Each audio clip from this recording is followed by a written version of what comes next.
ইফতারের দিন দেখেন সবাই মিলে হাতে হাতে কাজ করলে অনেক ভালো লাগে। এই যে আমার বোন আপনার আলু আপনার ডলতে নিয়েছিল, পরে আমি বললাম দাও আমি করি, পরে এই যে আমি করলাম। পরে এই যে দেখেন আমার বোনের মেয়ে আলুগুলো আপনার এই যে পেঁয়াজ কাঁচামরিচের সাথে এই যে মিক্স করতেছে। ও এখন নাকি বানাবে আর ও নাকি ভাজবে, এত আস্তে আস্তে করতেছে। এই যে দেখেন আমি করি মা তুই কি বিয়া বাড়িতে খাবার দিবি যে এমনই আস্তে আস্তে আস্তে আস্তে করতেছস।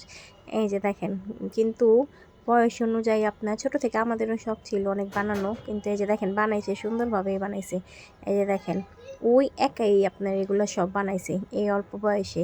এখন ভাজতে গেছে, ভাজার ভিডিওটা আমি করতে পারিনি কারণ ইফতারির সময় ভাজতে তো অনেক উল্টাপাল্টা লাগা জায়গা। এই যে দেখেন সুন্দরী হয়েছে ওর এগুলা। এই যে আমার বোন হইলে আপনার বেসন গুলা দিতেছে, বেসনটা গুলতে আমার অনেক ঝামেলা লাগে।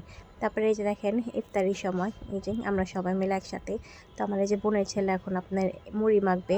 আমাদের এই যে প্রথম রোজায় আপনার মুড়ি মাখাটা খাওয়া হয়, এছাড়া আর খাওয়া হয় না। তো দেখেন ও তেল দিতেছে, আমি বলি তেল আরও দে, বেশি তেল দিলে মজা লাগে।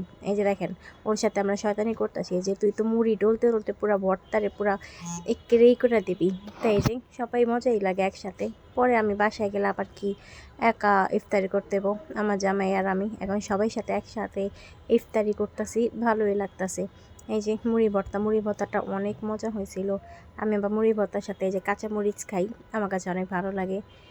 এখন ইফতারি শেষে আর কি চা না খেলে তো ভালোই লাগে না। এই যে চাটা খাওয়ার পর মানে মাথা ব্যথা পুরা কমে জায়গা, আমার তো চা না হইলে চলেই না, পুরা মাথা ধরেই থাকে।